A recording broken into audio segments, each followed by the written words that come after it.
Não tem nexo isso. Você sempre foi rebelde, às vezes nem crente não é, e conseguiu essa bênção, ganhou um dinheiro, recebeu uma herança. Como pode?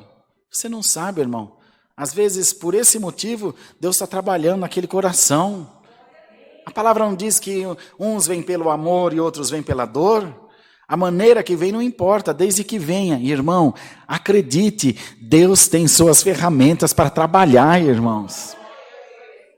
Nós não somos como um rebanho de gado, ainda que o Senhor nos compare como ovelha, pelo cuidado do pastor.